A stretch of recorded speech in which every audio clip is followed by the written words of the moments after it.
Je vous remercie, Monsieur le Président de séance. Excellences, Mesdames et Messieurs les ministres, Mesdames et Messieurs les membres du jury, chers amis de la francophonie.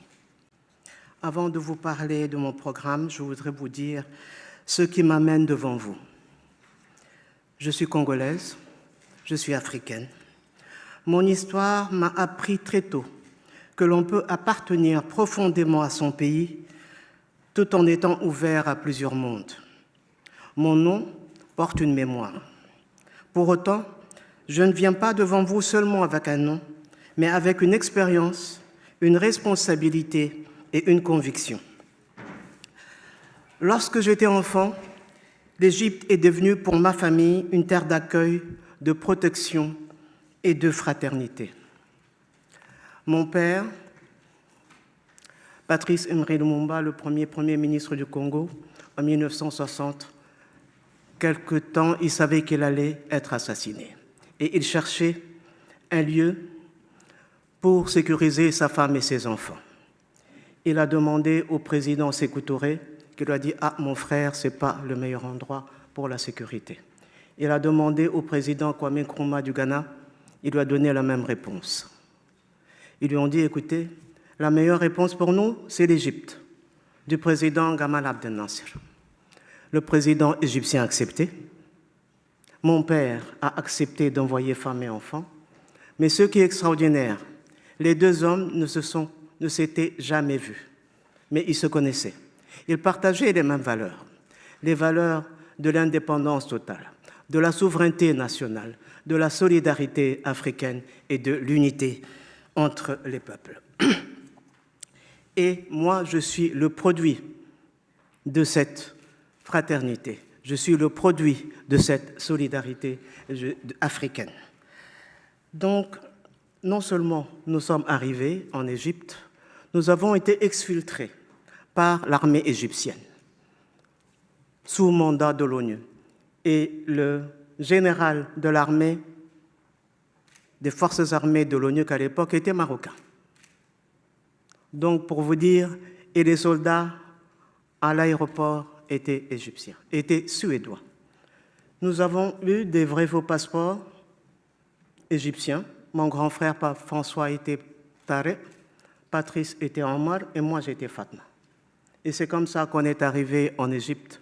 Et le président Gamal Abdel Nasser était pour nous un oncle, nous étions ses enfants adoptifs. Et lorsque nous étions là, on a dit à l'ambassadeur égyptien qui nous a exfiltrés, M. Abdelaziz, qu'on appelle Papi, de confection musulmane, M. Abdelaziz, vous allez en faire de très bons musulmans. Il a dit jamais. Leur père me les a donnés chrétiens, ils resteront chrétiens. C'est pour vous dire que je suis aussi, que la culture, le respect de la culture de l'autre dans laquelle j'ai grandi. J'ai appris le français en Égypte. À l'école Notre-Dame des Apôtres, qui existe toujours, j'ai appris l'arabe et je parle les langues officielles de mon pays. Ce plurilinguisme est une richesse qui me permet de créer des ponts entre les peuples. J'ai grandi entre les langues, les cultures et les sensibilités. J'ai choisi de servir mon pays en qualité de vice-ministre de l'Information et de la Culture, puis de ministre de la Culture et des Arts. Ces responsabilités m'ont appris que la culture n'est pas un supplément d'âme, mais une force de cohésion, de dignité, de paix et de rayonnement. En tant que secrétaire général de l'Union africaine des chambres de commerce, d'industrie, d'agriculture et des professions au Caire, j'ai découvert l'autre visage de notre continent, celui des entrepreneurs, des femmes dynamiques, de sa jeunesse, de ses créateurs et de ses diasporas. C'est ainsi que j'ai vu notre potentiel. Néanmoins, je ne peux m'empêcher de constater ce qui nous freine: les barrières administratives, les frontières économiques, l'accès inégal au savoir, les difficultés de mobilité et la circulation encore trop limitée de nos talents. Mon histoire, elle nourrit ma conviction que le dialogue, la paix et la dignité sont les seuls fondements durables de l'avenir. Je porte une vision simple et forte, une francophonie tournée vers les peuples. Une francophonie tournée vers les peuples, c'est une francophonie dont l'impact se voit dans la vie quotidienne, à l'école, dans l'emploi, dans la mobilité, dans l'accès au numérique, dans la culture, dans la paix et dans la participation citoyenne. Elle ne se limite pas aux sommets et aux déclarations. Elle produit des services, des opportunités et des résultats. L'impact concret doit devenir le critère principal de l'action francophone et la mesure de sa crédibilité. Je veux une francophonie qui parle aux citoyens, qui répond à leurs attentes concrètes, qui renforce les capacités locales et qui associe les jeunes, les femmes, les collectivités et les diasporas à la définition des priorités. Une francophonie capable de devenir dans le XXIe siècle non seulement un espace de coopération entre États, mais également une véritable communauté mondiale de solidarité, d'intelligence collective, de créativité humaine et de paix entre les peuples. Concrètement, cela signifie une francophonie qui renforce son influence internationale. Nous devons mieux coordonner nos actions, parler d'une voix plus forte dans les enceintes multilatérales et mobiliser davantage des partenaires publics et privés pour soutenir nos ambitions. La francophonie doit être un acteur stratégique capable de peser sur les grands enjeux de notre temps. De plus, il faut une francophonie qui assume pleinement son rôle politique, ce qui implique une vigilance démocratique impartiale, une prévention active des crises, un engagement constant pour les droits humains et la sécurité humaine. Excellences, Mesdames et Messieurs les ministres, Mesdames et Messieurs les membres du jury, l'avenir de notre espace dépend de notre capacité à former, à connecter et accompagner des talents. L'éducation, la formation professionnelle, la mobilité académique et l'innovation numérique doivent devenir des priorités transversales, structurantes et visibles. Quels sont mes engagements? Tout d'abord, je m'engage à créer des rencontres interculturelles. Je souhaite une francophonie qui reconnaît les pluralités des histoires, valorise des identités, apaise les mémoires blessées et transforme la diversité en force de cohésion. Elle ne cherche pas à effacer les tensions du passé, mais à créer les conditions d'un dialogue respectueux entre les peuples. Je propose donc de créer une biennale des rencontres interculturelles francophones, parce que nous avons une telle diversité, une telle richesse. La biennale s'articulera autour d'un sommet des cultures francophones, d'un marché mondial des industries culturelles et créatives, d'une exposition universelle des arts francophones, d'un grand salon des innovations numériques et technologiques et d'un festival des patrimoines culinaires, d'un carnaval des musiques et des traditions populaires. De plus, je m'engage à la valorisation des langues sœurs. Les langues sœurs, ce sont nos langues par lesquelles nous parlons. Quelles sont ces langues sœurs dont je parle? Elles sont le lingala, le swahili, le bambara, le khmer, le monégasque, le créole, le néerlandais, toutes les langues par lesquelles nous sommes ici dans cette salle et chacun la parle. Mais quelle est la langue qui nous unit? C'est le français. C'est la langue qui nous relie. C'est la langue par laquelle nous parlons. Et lorsque nous valorisons nos langues sœurs, nos langues qui sont les vecteurs de nos identités, nous renforçons aussi le français. Parce que pour moi, le français, c'est la langue pivot qui est là. Ce n'est pas une langue de domination. En ce qui nous concerne, c'est une langue qui nous relie. C'est la langue du savoir, c'est la langue de l'innovation. Et lorsque nous parlons du français, 65% des locuteurs de la langue française sont en Afrique. Et l'Afrique est très jeune. Et la jeunesse est le cœur de la francophonie. La jeunesse, c'est la génération Z. C'est la génération du numérique. Au XXIe siècle, il n'est pas acceptable qu'un seul jeune soit hors connexion. Et cette jeunesse, qu'est-ce qu'elle demande? Cette jeunesse, d'où qu'elle vienne, qu'elle soit en France, qu'elle soit à Tombouctou, qu'elle soit à Phnom Penh, qu'elle soit à Dakar, ils ont envie de faire partie du développement de leur pays. Mais nous nous retrouvons quelque part dans certains pays francophones avec la fracture numérique. Mais cette jeunesse a besoin de formation et c'est par le numérique que nous réussirons à réduire cette fracture numérique par une formation accélérée par le numérique. Mais en parlant du numérique, il y a pour le développement de nos États francophones, d'abord, l'éducation de base. Or, l'éducation de base, souvent, malheureusement, quand l'éducation n'est pas gratuite, ce sont les jeunes filles qui sont évidemment marginalisées.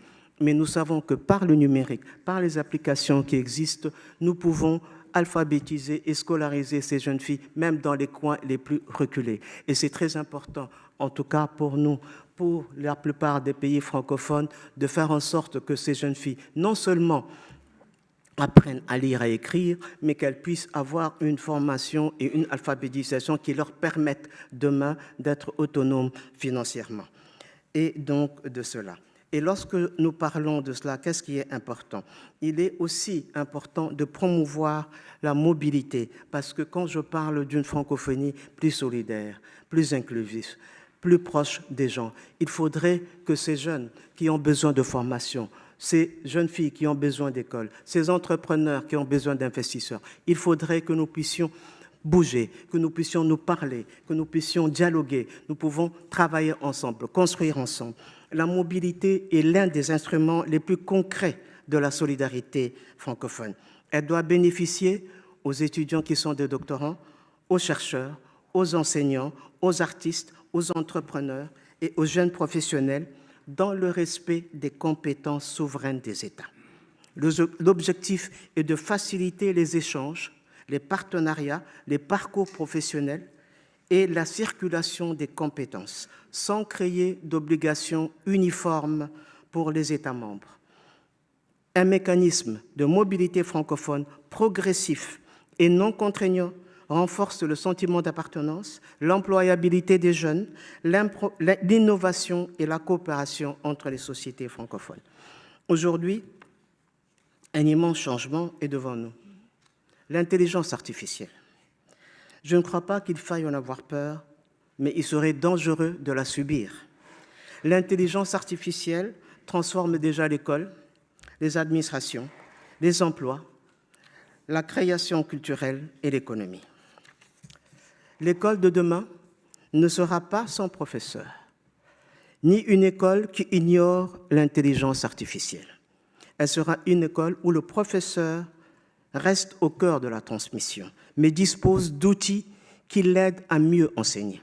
Je veux que les jeunes de nos pays puissent apprendre les bases du numérique, de la cybersécurité, de l'entrepreneuriat et de la création des contenus, même lorsqu'ils n'ont qu'un téléphone, une connexion faible et un accès limité aux infrastructures.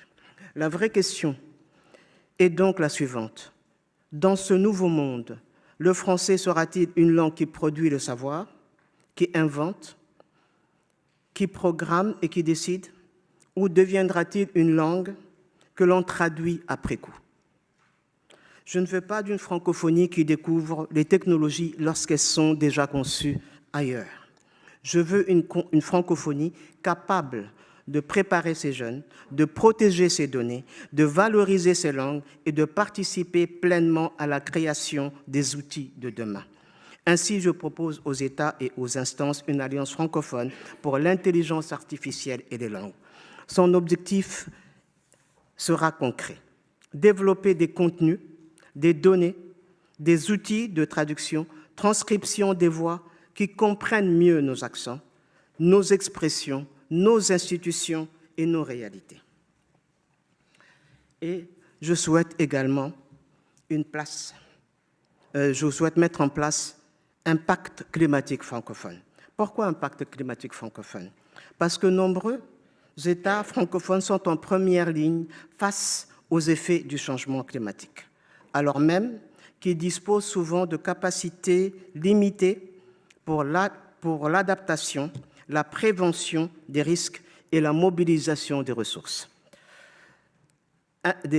financières. Un pacte climatique francophone permettrait de structurer une solidarité concrète autour de l'adaptation, de la formation des villes durables, de l'agriculture résiliente, de préserver de la préservation des forêts, de l'accès au financement climatique. Il permettrait de discuter des mesures concrètes pour faciliter l'accès des États et gouvernements membres de la francophonie au financement climat. Avec l'Institut de la francophonie pour le développement durable, la francophonie peut apporter une valeur ajoutée en reliant climat, langue, expertise et coopération technique. Avant de poursuivre, je tiens à préciser que ma candidature n'est contre aucun État ni aucune personne. Madame la secrétaire générale Louise Mushikwabo a légitimement exercé ses deux mandats. Elle incarne désormais un pan de l'histoire de la francophonie que je respecte. La francophonie, parce qu'on parle souvent du conflit entre le Rwanda et la RDC, la francophonie n'est pas un lieu d'affrontement diplomatique. C'est contraire à ses valeurs. Moi, je propose une redynamisation de la francophonie, plus solidaire, plus inclusive et tournée vers les peuples. Mais il n'en demeure pas moins, au-delà du conflit de Rwanda et de la RDC dont on parle en exergue, il y a d'autres conflits à l'intérieur des États francophones. Il y a le conflit entre le Cambodge et la Thaïlande. Il y a aujourd'hui aussi la tragédie qui se passe au Liban. Il y a aussi ce qui se passe à Gaza. Et évidemment, comme je dis, la francophonie n'est pas le lieu des conflits, mais nous ne pouvons pas faire en sorte de dire que nous ne voyons pas ce qui se passe. Il s'impose à nous. Et moi, je propose la création de l'Académie francophone de la paix et du bien-être. Cette académie, elle va former des jeunes médiateurs, des experts du dialogue, des spécialistes de la prévention des conflits, des femmes et des hommes capables d'aider leur société à lutter contre la violence.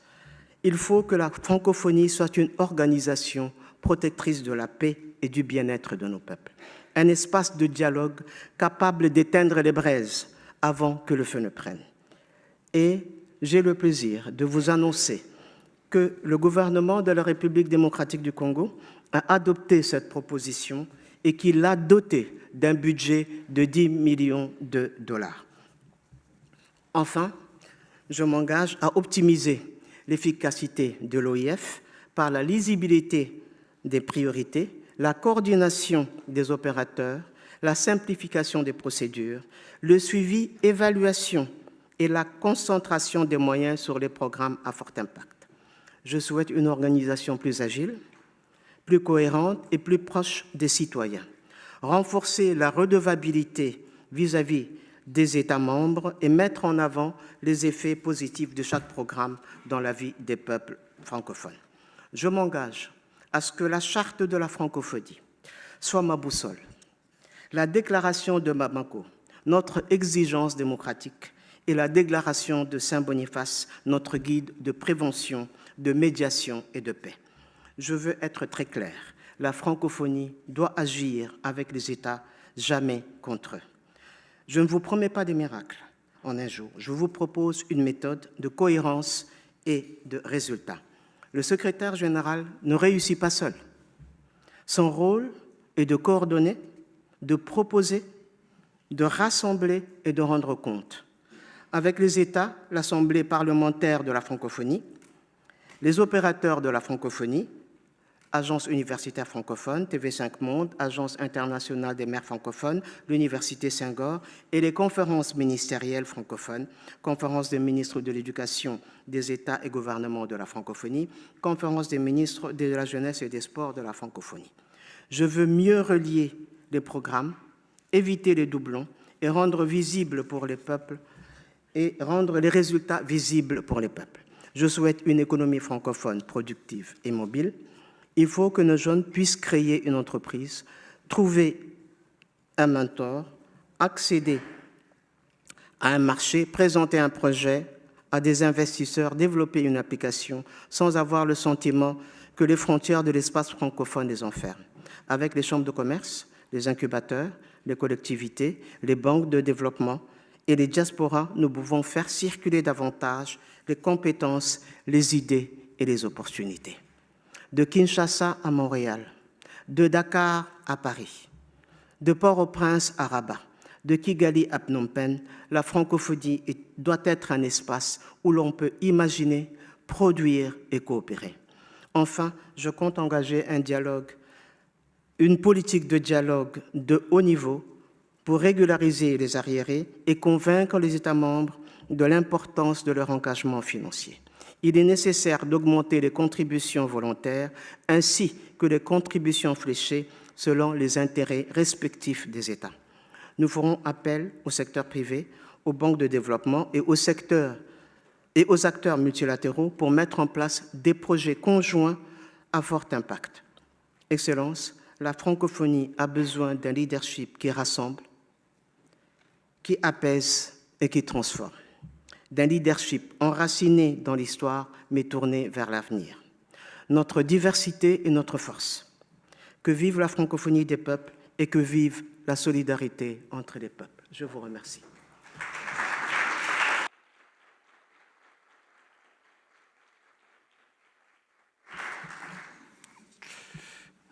Je vous remercie, Madame Lumumba. Je n'ai pas encore d'intervenants affichés, mais je sais que le Laos voudrait prendre la parole pour représenter l'Asie. Est-ce que l'ambassadeur du Laos est... Oui. Merci, Monsieur le Président. Permettez-moi d'abord de remercier chaleureusement Madame Amato Lumumba pour la qualité de sa présentation. Notre délégation voudrait poser la question le suivant. Comment entendez-vous mobiliser les ressources et les fonds nécessaires pour appliquer votre vision et programme, ainsi que des réponses aux attentes croissantes des populations francophones, notamment en matière de développement durable, d'éducation, d'innovation et de la promotion de la diversité culturelle et de la langue française? Je vous remercie.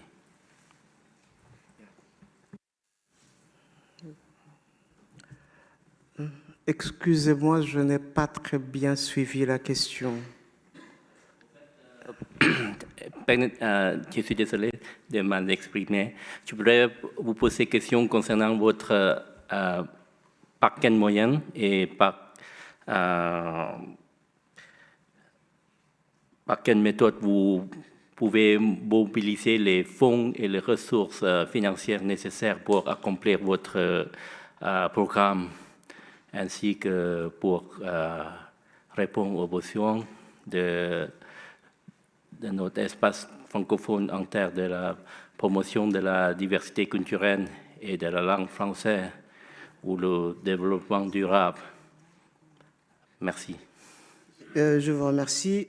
Effectivement, vous avez raison parce que tout ce que je dis est bien beau, mais c'est un programme, effectivement, qui a besoin de financement. Évidemment, il y a les financements classiques qui sont d'abord les contributions statutaires, et je dis les contributions volontaires, mais il y a aussi un levier qui est important, qui sont les industries culturelles et créatives, qui rapportent énormément d'argent, qui rapportent autant d'argent que l'armement. Et ces industries culturelles et créatives, lesquelles sont-elles? Elles sont les films, elles sont le streaming, elles sont la musique, elles sont la traduction, elles sont les dessins animés, elles sont des dessins animés, elles sont... oui, les dessins animés, le streaming, la traduction, les livres, et tout cela amène énormément d'argent. Et ce qui est important, c'est de faire en sorte que les contenus soient francophones pour qu'on puisse, avec ces contenus et ce streaming, si on le fait correctement, de travailler aussi avec les banques privées et les banques de développement pour qu'on puisse avoir plus d'argent pour mettre à bien, c'est-à-dire réaliser la plupart de ces programmes. Et évidemment, lorsque nous travaillerons et nous comptons travailler avec une plus grande collaboration avec les États membres pour les programmes qui seront là, pour une redevabilité, lorsque les programmes sont conçus et travaillés, coordonnés avec la francophonie, évidemment, les États membres, par les effets thématiques, ils pourront donner un peu plus d'argent par l'effet des programmes qui les concernent, et on pourra comme ça avancer en ce qui concerne le numérique, en ce qui concerne l'éducation ou l'autonomisation des femmes, ou en ce qui concerne le climat. Je ne sais pas si j'ai répondu à votre question. Merci, Madame Lumumba. Voilà, je donne maintenant la parole à l'ambassadeur de Tunisie. Merci, Monsieur le Président. Madame la candidate Juliana Amato Lumumba, je vous remercie pour votre présentation. En tant que pays fondateur profondément attaché à l'efficience de notre organisation et au multilatéralisme, la Tunisie souhaite être édifiée sur votre vision quant aux moyens à engager pour encourager les 3 pays qui se sont retirés de l'OIF en 2025 à renouer le contact avec notre organisation et à terme à retrouver leur place au sein de l'organisation. Quelle initiative politique et diplomatique envisageriez-vous d'entreprendre afin d'éviter la surpolitisation du mandat de l'OIF pour que l'organisation se concentre en premier lieu sur sa mission fondamentale de renforcement du multiculturalisme et de la langue française en tant que vecteur de cohésion, de coopération, de développement économique, de rapprochement entre les États membres, associés et observateurs, et ce, dans le respect de la souveraineté des États et des principes directeurs de notre organisation. Je vous remercie. Vous me demandez ce que je compte faire pour augmenter la langue française ou bien ramener ceux qui sont partis. Je n'ai pas très bien compris. On parle des États du Sahel ? Oui. En ce qui concerne les États du Sahel, je trouve quand même que c'est très préoccupant et c'est assez sérieux parce que la francophonie et nos États francophones doivent augmenter et nous ne devons pas perdre des membres de notre francophonie. Donc, il est très important d'y aller avec le dialogue et l'écoute. En ce qui me concerne personnellement, je sais que les présidents de ces États ont comme icône mon père Patrice Lumumba. Au moins je suis sûr d'une chose, que si j'y vais et je compte y aller, ils vont me recevoir. Je vais écouter, nous allons dialoguer, nous allons parler pour savoir d'abord quelles sont réellement leurs préoccupations et pourquoi est-ce qu'ils sont partis. Et en dialoguant, en parlant, nous pouvons trouver des solutions progressives pour leur retour. Et ce qui est important pour moi, c'est qu'il ne faut jamais couper le dialogue. Il faut garder des canaux ouverts de dialogue avec la société civile, avec les populations qui sont là. Et surtout, c'est le dialogue, c'est le respect. Et lorsque les temps viendront et qu'on puisse trouver un accord, évidemment, parce que le retour ne se fait pas, ne se décrète pas, mais cela viendra progressivement par le respect, le dialogue et surtout garder toujours des canaux de dialogue ouverts avec les populations locales. Et lorsque les conditions le permettront, nous pouvons aussi faire des projets avec les populations, que ce soit par l'éducation, ce qui est important, que ce soit l'autonomisation des femmes, que ce soit aussi par rapport au changement climatique, qui est très important dans beaucoup de pays du Sahel qui ont réellement un problème très préoccupant par rapport au changement climatique.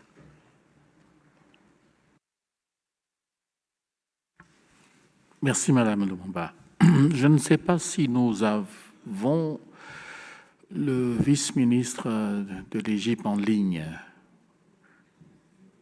Oui, vous avez la parole, Monsieur le vice-ministre. Oui. Merci, Monsieur le Président. Madame Amato Lumumba, je tiens tout d'abord à vous remercier pour votre exposé de qualité. Nous avons beaucoup apprécié votre visite en Égypte pour présenter votre candidature et vision. Madame, vous avez exposé aujourd'hui une vision qui reflète vos priorités et vous avez présenté plusieurs sujets importants concernant l'avenir de notre organisation. Ma question, si vous serez élu secrétaire général de la francophonie, quel est le premier sujet dans votre liste de priorités à exécuter et comment vous voyez le rôle politique de l'OIF dans un système multilatéral fragilisé de plus en plus et qui face des défis financiers, politiques et sécuritaires? Merci. Je pense que ce qui est important en ce qui me concerne, c'est d'avoir une concertation avec les pays et les gouvernements membres pour la programmation quadriennale 2027-2030.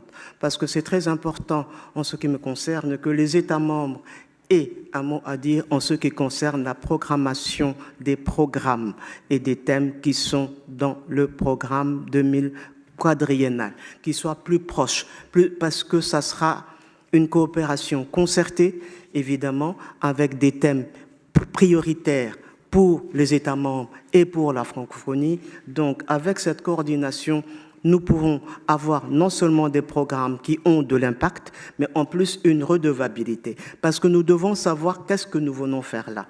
Parce que, évidemment, pourquoi est-ce que nous sommes là? Et que les programmes qui sont là ont un impact et qu'on sache avec le suivi, l'évaluation des programmes, si ces programmes ont réellement un impact sur la vie des gens. Et cela est important, pas seulement le secrétariat général seul, mais avec les États membres qu'ils aient quelque chose à dire. Et je pense que cela est très important en ce qui me concerne comme première action de changer l'axe programmatique pour quadriennal de 2027-2030. La deuxième partie de la question, excusez-moi, c'était par rapport... J'ai oublié. Au rôle de l'organisation de l'OIF dans un système multilatéral fragilisé et qui face des difficultés de plus en plus concernant des difficultés ou des défis financiers, sécuritaires et politiques. En tout cas, j'estime, comme je l'ai dit tout à l'heure, que de toute façon, l'aspect sécuritaire est très important en ce qui nous concerne et qu'il y a des conflits qui existent même à l'intérieur de la francophonie et ces crises et ces conflits doivent trouver aussi une solution à l'intérieur de la francophonie. En ce qui me concerne, cela ne doit pas être remis à un seul pays parce que les crises existent, elles se posent à nous. Et c'est pour cela que j'ai proposé la création de l'Académie francophone de la paix qui va non seulement analyser prévention de la paix, former des jeunes et des hommes et des femmes pour la prévention des conflits, pour qu'ils soient des experts de médiation, parce que cela existe, c'est l'analyse et c'est la résolution des conflits à l'intérieur de la francophonie, pas seulement avec les francophones, mais avec les autres agences qui existent, avec les agences régionales qui existent, avec les acteurs sur le terrain, avec les Nations Unies, parce que la francophonie n'est pas là pour évidemment remplacer les Nations Unies ou l'Union européenne ou qui que ce soit. Au contraire, il s'agit que nous coopérons pour une meilleure collaboration, étant donné que nous sommes dans un monde où la brutalité des rapports de force existe aujourd'hui et où la remise en cause aussi de nos normes communes sont là. Donc, il faudrait qu'on y pense et c'est pour ça que j'ai proposé la création de l'Académie francophone de la paix. Et je sais, je vous ai dit que par le gouvernement de la République démocratique du Congo, cela sera très prochainement parce qu'il est doté de 10 millions de dollars dans le prochain budget. Donc nous avons déjà un outil qui sera là.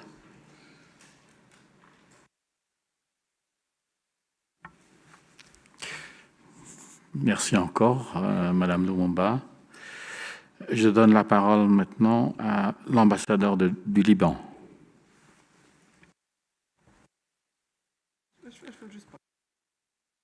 Merci, Monsieur le Président. Madame Lumumba, Je vous remercie pour cette présentation dans laquelle vous avez mis en avant une francophonie ouverte, fondée sur la diversité culturelle et la créativité. En tant que représentant du Liban, pays qui a toujours fait de la diversité et de la créativité une composante essentielle de son identité francophone, j'aimerais vous interroger sur la solidarité, également évoquée dans votre présentation. Si vous êtes élu, comment veillez-vous à ce que le principe de solidarité au cœur du projet francophone trouve une traduction concrète dans l'action de l'OIF envers les pays les plus fragilisés?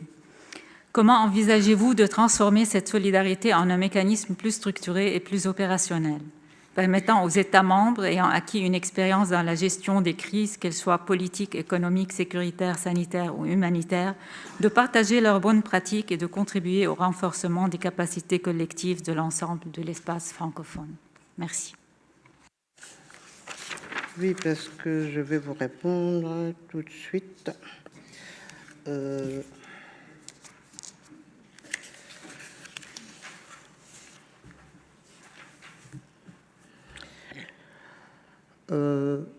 De toute façon, comme j'ai dit, en ce qui nous concerne, de toute façon, nous avons besoin de plus grande formation. Nous avons besoin de nous connecter encore plus fort entre nous. Que les contenus, je préconise qu'il y ait des contenus internationaux, des contenus francophones qui existent. Nous ne sommes pas en guerre avec qui que ce soit, mais il s'agit de renforcer, de toute façon, l'utilisation de français dans nos langues. Parce que dans certains pays, peut-être qu'on trouve que le français, nous ne parlons pas assez français. Mais en ayant circulé assez souvent dans beaucoup de pays, nous sommes très fiers de parler chacun nos langues, que ce soit le swahili, le lingala, le khmer, l'arabe ou ainsi de suite. Mais dans beaucoup de pays, et surtout cette jeunesse qui est 65% de locuteurs des jeunes, ils veulent parler français. Ils veulent se connecter en français. Donc c'est très important pour nous que les données soient en français, que les données soient en français, le contenu soit en français, que la traduction soit en français et qu'on transforme et qu'on forme ces jeunes à l'instrument numérique par cette volonté qu'ils veulent qu'elle parle. Parce que pour nous, le français est une langue de savoir, est une langue de connexion, est une langue qui relie. Et cela est très important en ce qui nous concerne. Et quand vous discutez, et on va dans beaucoup de pays, non seulement en Afrique, mais aussi en Asie et dans d'autres pays, pour nous, c'est important. C'est-à-dire, quand je dis nous, c'est les francophones. C'est pas nous, Juliana Lumumba, c'est nous les francophones. C'est très important d'avoir cette langue qui nous relie, cette langue qui transforme, cette langue par laquelle nous voulons parler et nos contenus, non seulement même au niveau culturel. Il est très important, c'est vrai, d'avoir des dessins animés, d'avoir des jeux vidéo qui sont dans d'autres langues, mais c'est important aussi que nous formions des gens pour qu'ils fassent ces jeux vidéo et ces dessins animés dans les langues et dans les cultures que comprennent aussi nos enfants. Donc c'est aussi un enjeu qui est non seulement un enjeu culturel, c'est un enjeu aussi numérique et de souveraineté numérique qui est très importante par rapport à la formation au numérique et à l'intelligence artificielle qui doit aussi être en langue française.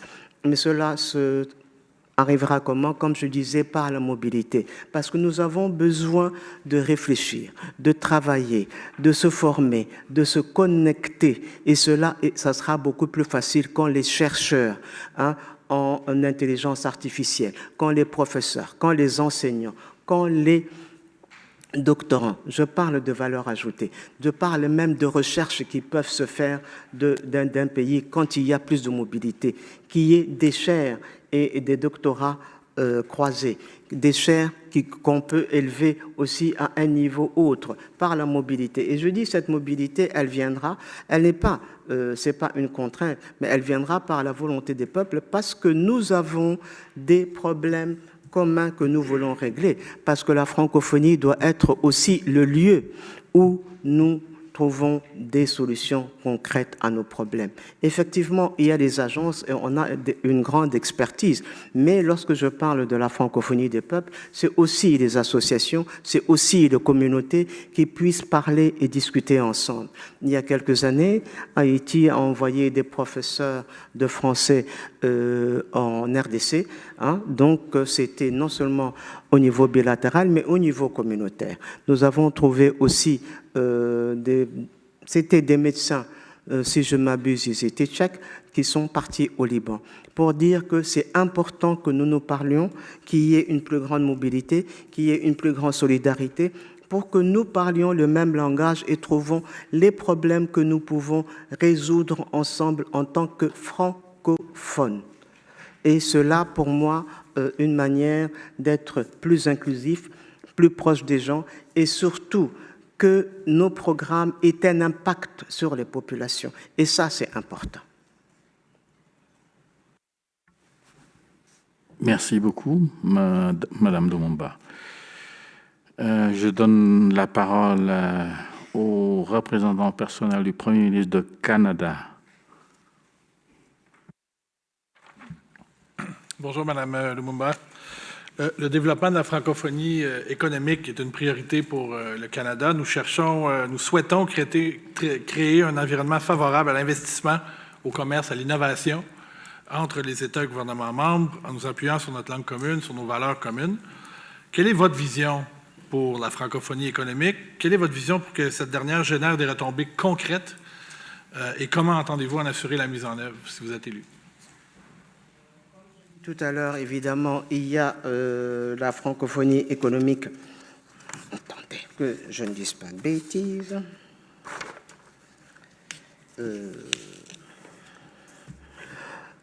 J'avais parlé, effectivement, comme je vous l'ai dit tout à l'heure, évidemment, des contributions statutaires des membres. J'ai parlé évidemment qu'il fallait augmenter. Bon, le secrétaire général doit s'impliquer personnellement pour rassembler les arriérés des contributions statutaires. Et aussi, quand je parle des contributions volontaires et fléchées, lorsque les programmes intéressent les pays, évidemment, nous avons des contributions qui sont plus généreuses. Mais j'ai surtout parlé des industries culturelles et industrielles. Ce n'est pas parce que j'étais ministre de la Culture, mais je sais que ces industries culturelles et créatives ramènent autant d'argent que l'armement. Mais il s'agit de les structurer. Il s'agit évidemment par le streaming, par les films, par la musique, par les dessins animés, comme je dis, et les jeux vidéo. Ce sont tous des outils qui sont là à notre portée, mais effectivement, il faut les structurer pour qu'ils puissent avoir un répondant par rapport aux banques privées. Parce que quand on parle des industries culturelles, évidemment, nous devons avoir des partenaires privés et des partenaires, évidemment, multilatéraux qui comprennent comment est-ce que le programme ou le catalogue des films ou bien des contenus de musique, comment peuvent-ils le traduire en argent, comme je dis, parce que ce n'est pas très visible et c'est un travail qui doit être fait au niveau de la francophonie, de faire en sorte que cela soit plus clair pour les banques et pour nos partenaires des banques de développement pour qu'on puisse augmenter le financement de nos projets. Je ne sais pas si j'ai répondu à votre question. Je vous remercie, Madame Lumumba. Et je passe maintenant la parole à l'ambassadrice de la Bulgarie. Merci, Monsieur le Président. Merci, Madame Lumumba, pour votre présentation. Vous avez évoqué la francophonie des peuples et je voudrais savoir comment renforcer le lien entre la francophonie institutionnelle et la francophonie des peuples, ainsi que comment renforcer les échanges et la coopération entre les pays des différents continents de l'espace francophone. Merci. De la francophonie des peuples, ce sont non seulement les États, mais aussi les communautés. Et je disais que proposer des rencontres interculturelles francophones. C'est à travers ces rencontres interculturelles francophones que j'ai fait tout un interculturel francophone de plusieurs manières, où les gens se parlent, les gens dialoguent, les gens sont ensemble, parce que l'écoute de l'autre est important. Il ne s'agit pas seulement de se tolérer, il s'agit de se parler, de dialoguer, c'est-à-dire de se connecter ensemble. L'écoute de l'autre est important, le regard de l'autre est important. Et quand je parle de ces rencontres interculturelles francophones, il y a des sommets des cultures francophones qu'on peut évidemment créer à travers ces biennales, parce que je voudrais que ce soit des biennales, des rencontres interculturelles. C'est là que les gens vont se rencontrer. Non seulement les membres, mais les communautés aussi qui existent, les femmes qui existent, les jeunes qui existent, ceux qui se rencontrent. Il y aura un marché mondial des industries culturelles et créatives. Ils viendront, tous ceux qui sont les créateurs, ainsi de suite, de différents pays qui sont intéressés. Une exposition universelle des arts francophones, cela aussi, ça sera un lieu, un rendez-vous de culturel où les gens pourront se parler et se voir. C'est-à-dire créer des instants, créer des moments, un grand salon d'innovation numérique. Là aussi, nous aurons les différents pays francophones qui sont intéressés et qui seront là et qui pourront se parler, se voir et se rencontrer et créer ensemble et innover ensemble et monter ensemble. Quand j'ai parlé de toutes ces dénominations, cela ne veut pas dire que cela se fera en un jour. Je parle d'une biennale qui sera organisée avec les États membres, avec les communautés, pour qu'on puisse voir quel est le programme qui aura le plus grand impact avec les différentes communautés. Non seulement les membres, mais les communautés, les sociétés civiles, les femmes, les hommes, les entrepreneurs qui sont très dynamiques et avec lesquels on peut créer ce que j'appelle la francophonie des peuples. Plus de solidarité, plus d'inclusivité, plus d'unité entre les différents, parce que c'est une telle richesse, hein, cette diversité. Cette diversité, elle est extraordinaire. On n'a pas de lieu, on a autant de diversité. Donc c'est un lieu aussi où il y a une formidable force multilatérale qui est non conflictuelle et qui est là, à l'intérieur, et qu'on devrait encore mieux utiliser et mieux aller de l'avant encore plus. C'est-à-dire, vous êtes albanaise, je suis du Congo, j'aime bien parler ma langue, qu'il soit le lingala ou le swahili, vous parlez votre langue, mais notre langue commune, aujourd'hui, c'est quoi? C'est le français. C'est une langue qui relie, c'est une langue par laquelle nous communiquons, c'est une langue par laquelle nous pouvons innover, c'est une langue par laquelle nous avons, avec notre regard qui respecte l'autre, avec notre écoute qui écoute l'autre, nous pouvons monter et nous pouvons trouver la dignité retrouvée des pères de la francophonie telle qu'ils l'avaient pensé et réalisé. Je vous remercie. Je voudrais passer maintenant la parole à l'ambassadeur du Cap-Vert. Merci, Monsieur le Président. Permettez-moi de remercier Madame Lumumba pour sa présentation. Madame Lumumba, vous proposez une francophonie plus solidaire et plus inclusive. Ma question, c'est quelle est votre vision pour améliorer l'efficacité de la coopération multilatérale de l'OIF, notamment en faveur des pays les plus vulnérables, y compris les petits pays insulaires en développement? Quelle est ma vision pour les petits pays de l'OIF? Je n'ai pas compris. Quelqu'un peut-il m'aider? Donc, quelle est votre vision pour améliorer l'efficacité de la coopération multilatérale de l'OIF, notamment en faveur des pays les plus vulnérables, y compris les pays, les États insulaires en développement? En ce qui me concerne, il n'y a pas de petits pays en ce qui concerne l'OIF et de grands pays. Nous pouvons être un pays comme c'est nous, avec 100 et quelques millions d'habitants, avec Andorre qui est 40 000, mais lorsque nous votons, nous avons une seule voix et ça appelle à plus d'humilité, n'est-ce pas? D'autre part, en ce qui concerne les pays comme le Cap-Vert, c'est vrai que j'en ai parlé par rapport au pacte climatique, qui sont des pays qui sont fragilisés par le changement climatique, et je préconisais qu'il y ait une plus grande, c'est-à-dire que nous travaillons beaucoup plus avec l'Institut francophone de développement durable, non seulement pour trouver des financements par rapport au climat, pour trouver aussi, quand je parle de francophonie des peuples, il ne faut pas oublier aussi qu'à l'intérieur de la francophonie, il y a des pays qui sont très avancés en ce qui concerne le changement climatique et la lutte contre les changements climatiques, et ils ont des programmes qui sont absolument formidables. Donc on peut se rapprocher de ces pays en tant que pays et trouver quelles sont les solutions que nous pouvons faire ensemble à l'intérieur. Donc, à l'intérieur de l'Institut français, l'Institut francophone de développement durable, il faut trouver non seulement des financements, mais il faut aussi trouver des solutions pour les vies durables, pour une agriculture résiliente et résoudre ensemble, parce que et c'est important aussi de protéger le vivant.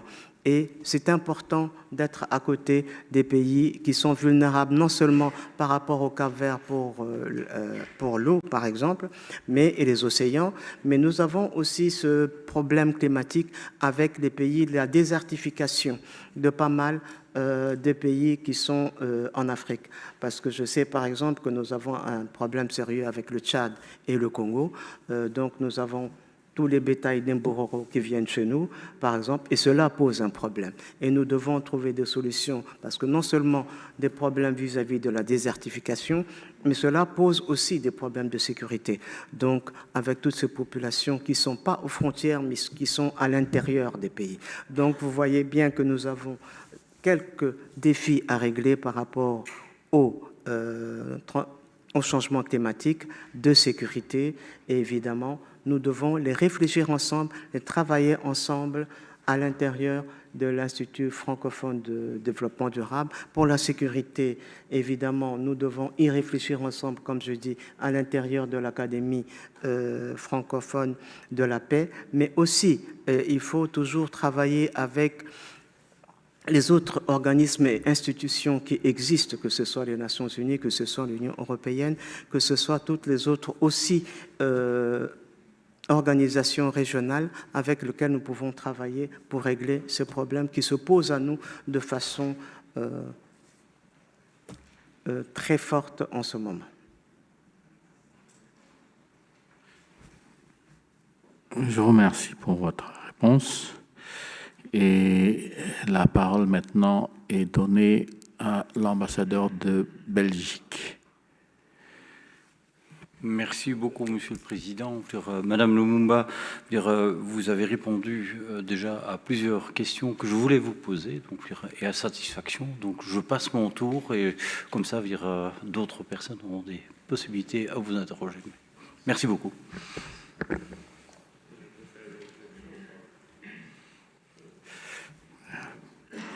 Je vous remercie pour votre non-question.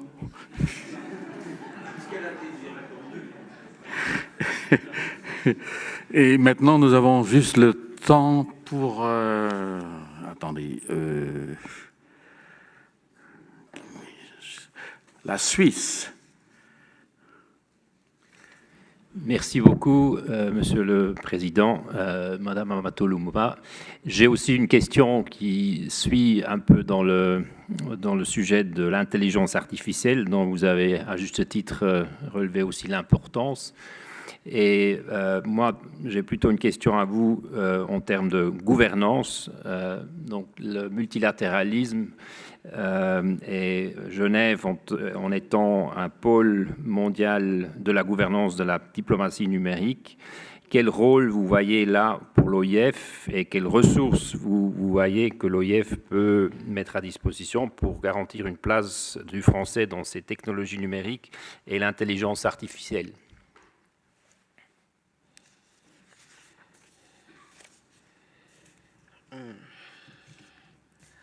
Oui, en ce qui concerne l'intelligence artificielle, évidemment, le problème est très sérieux et important parce que l'intelligence artificielle, elle est déjà là.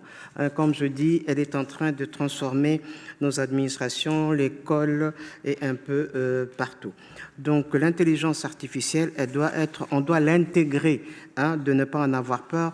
Mais je disais qu'il était important en ce qui concerne l'intelligence artificielle, c'est qu'on l'intègre aussi dans notre école, qu'on l'intègre à l'intérieur de l'université.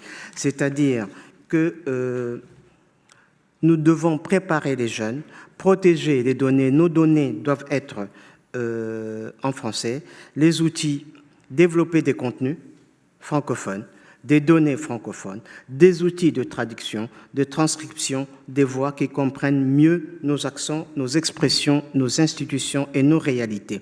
C'est-à-dire qu'on prépare les jeunes à protéger leurs données, à valoriser des langues et participer à la création des outils de demain. C'est-à-dire que cette formation au niveau de l'intelligence artificielle et des données du numérique, elles sont très importantes parce que c'est leur génération.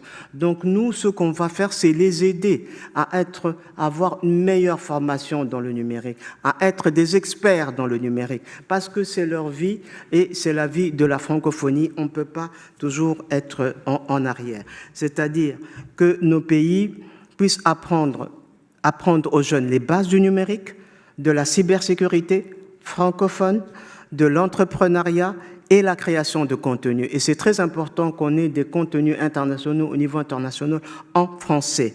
Et ça, c'est très important parce que cela, on peut même créer au niveau de l'entrepreneuriat qu'il y ait aussi des investissements qui soient francophones. Et je pense que lorsque nous allons vers la formation des jeunes, vers la sécurisation, la cybersécurité en francophone, nous mettons le pied, c'est-à-dire que nous ne devons pas subir ce qui se passe avec l'intelligence artificielle dans d'autres langues, mais nous devons non seulement nous préparer, devancer, planifier et nous connecter et organiser. Et je pense que c'est de cette façon-là qu'on sera plus à même d'être, comme je dis, up-to-date en ce qui concerne la cybersécurité et l'intelligence artificielle.